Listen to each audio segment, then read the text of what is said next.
Hello, Acho. Let's see the questions. Question says two parallel vertical metallic rods, rails A and CD are separated by 1 meter.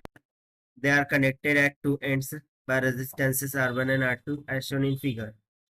A horizontal metallic bar of mass 0.2 kg slides without friction vertically down the rail under the action of gravity. There is uniform horizontal magnetic field of 0.6 Tesla perpendicular to the plane of rails. It is observed that when the terminal velocity is attained, the power dissipated in R1 and R2 is 0.7 watt and 1.2 watt respectively. Find the terminal velocity of the bar L and the values of R1 and R2. So यहाँ पर according to question हमें बोला गया है कि ये जो दो रेल्स है AB और CD, इन दोनों को रेजिस्टेंस R1 और R2 के द्वारा इस तरीके से कनेक्ट कर दिया गया है और इन दोनों के परपेंडिकुलर 0.2 kg का एक मेटालिक बार स्लाइड करता हुआ दिख रहा है हमें यहाँ पर, जिसका हम यहाँ पर L से दर्शाया गया है और इन सभी को मैग्नेटिक फील्ड में रखा गया है 0.6 टेस्ला के उसमें से। यदि ये रॉड टर्मिनल वेलोसिटी को अटेन करता हो यानी कि मेटालिक बार, सो उस टाइम पर पावर डिसिपेट जो होगा R1 और R2 में वो 0.7 वाट एंड 1.2 वाट की इक्वल है। So terminal velocity by the bar L और वैल्यूज ऑफ R1 और R2 को हमें फाइंड आउट करना है। तो चलिए स्टार्ट करते हैं सोल्यूशन से, but before of its let's talk about the key concept which we are going to use here for this question. तो सबसे पहला कॉन्सेप्ट हम यहाँ पर यूज करेंगे मैग्नेटिक फोर्स का। So magnetic force this can be given by FB is equals to ILB sin of theta।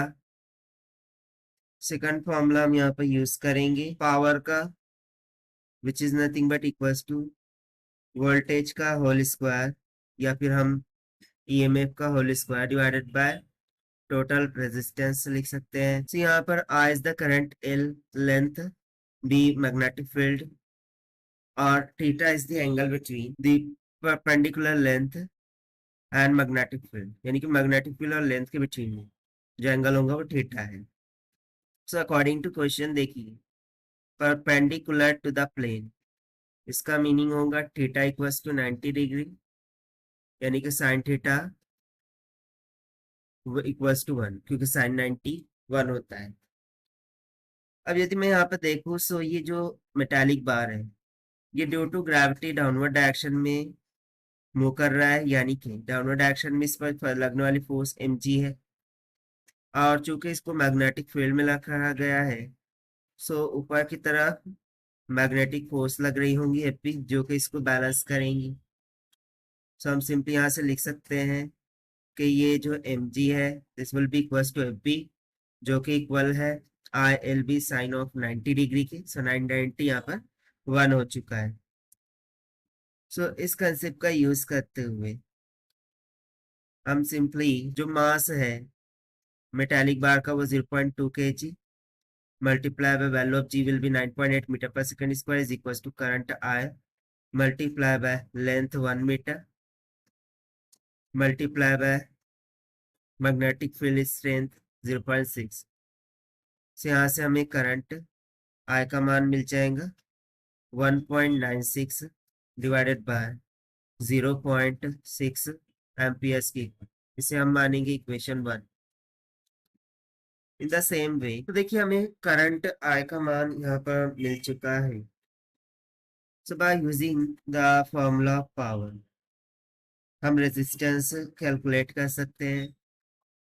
So we would say that कि resistance R1 is equals to EMF का whole square divided by P1। So उसके लिए फिर हमें तो सबसे पहले EMF find out करना होगा। तो चूंकि हमें पता है power is equals to current multiply by voltage होता है। सो यहाँ पर टोटल पावर यदि हम देखें सो P1 प्लस P2 होगा, जहाँ पर P1 0.76 P2 1.2 है। This will be equals to current multiply by EMF. तो चूंकि करंट 1.96 बाय 0.6 आया था, उसको सब्स्टिट्यूट करेंगे। सो यहाँ पर हमें आई टाइम्स ऑफ ई, ये कितना मिल जाएगा, या फिर हम इसको ऐड कर लेते हैं। सो ये 1.96 के इक्वल आएगा। 0.76 1.2 1.96, इसको हम देंगे इक्वेशन 2। अब इक्वेशन 1 और 2 का यूज करते हुए हम सिंपली ईएमएफ ई को फाइंड आउट कर सकते हैं। सो फ्रॉम 1 एंड 2, करंट क्या है 1.96 divided by 0.6 multiply by the EMF is equals to 1.96।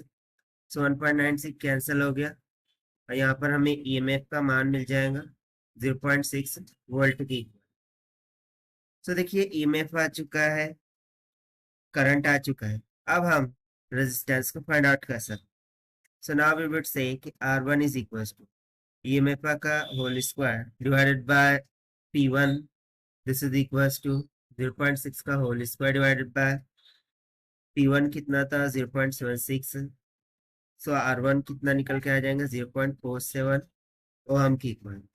सो देखिए ये हो गया हमारा वन ऑफ द आंसर ना। उसी तरीके से R2 को भी फाइंड आउट करने के लिए बोला गया था।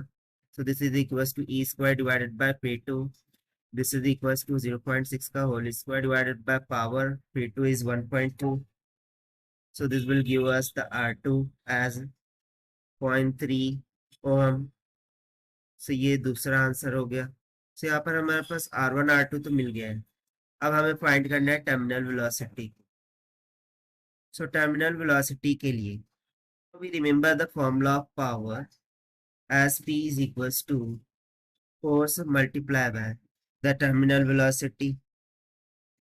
और यहाँ पर फोर्स क्या लग रही है डाउनवर्ड डायरेक्शन में mg के इक्वल। यहाँ से power p would be equals to m into G times of p हो जाएगा। अब टोटल पावर फ्रॉम इक्वेशन 2 1.96 के इक्वल होगा। सो हो गया 1.96 इज इक्वल्स टू मास हमें कितना गिवन है 0.2 kg। देखिए 0.2 kg है, multiply by value of G 9.8 metre पर second square multiply by the terminal velocity.